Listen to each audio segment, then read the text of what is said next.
पाकिस्तान के हुक्मरान से लेकर पाकिस्तान के जनरलों की रंगों में भी ना आतंक का खून दौड़ता है। यही वजह है कि आतंक के इस गढ़ में अब आतंकियों को सरकारी छत्र छाया भी मिलने लगी है। यानी पाकिस्तान में अब आतंकवाद पर सरकारी मुहर पूरी तरह से लग चुकी है और पूरा विश्व ये जान चुका है और साम्राज्य आतंक के तौर पर संस्थागत हो चुका है।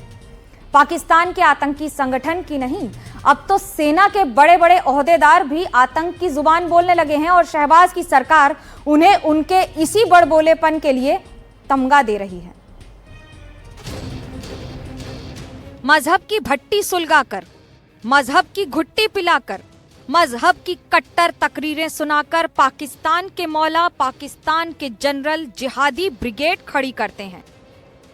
फिर कठपुतली हुकूमतें उन्हीं जनरलों को सम्मान से नवाजती हैं।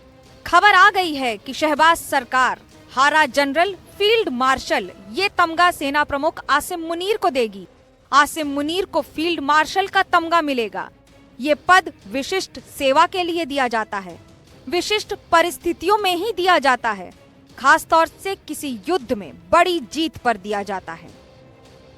ये अलग बात है कि मुनीर की अगुवाई में पाकिस्तान की दुनिया भर में फजीहत हुई, फिर भी शहबाज सरकार ऐसे शख्स को ये सम्मान दे रही है जो धार्मिक आधार पर भड़काऊ भाषण देता है, जो जनरल अपनी जीत का रत्ती भर सबूत नहीं दे सकता है उसे प्रमोशन देता है और आतंक की भाषा बोलने वाले को सम्मानित करता है। पाकिस्तान में अब आतंक का ये नेटवर्क धीरे धीरे संस्थागत हो चुका है। भारतीय सेना ने भी इस बात के सबूत दिए हैं कि पाकिस्तान में आतंक के 21 अड्डे हैं, जिनमें से 9 को मिटा दिया गया है। यानी अभी भी 12 ऐसे ठिकाने हैं जहां आतंक की पौध लगातार पनप रही है।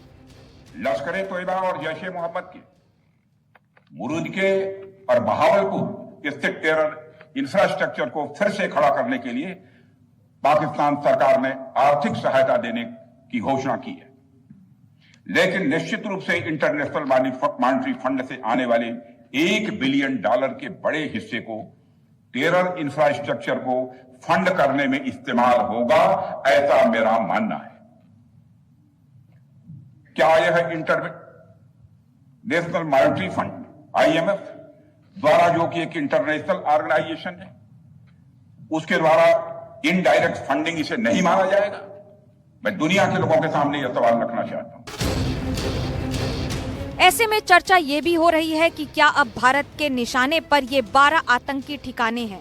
आतंक के अड्डों की इस फहरिस्त में मरकज़े अक्सा, चेला बंदी, अब्दुल्ला बिन मसूद, दुलई, गढ़ी हबीबुल्ला, बेटरासी, बालाकोट, औधी, बोई, सेंसा, बराली और डुंगी शामिल हैं।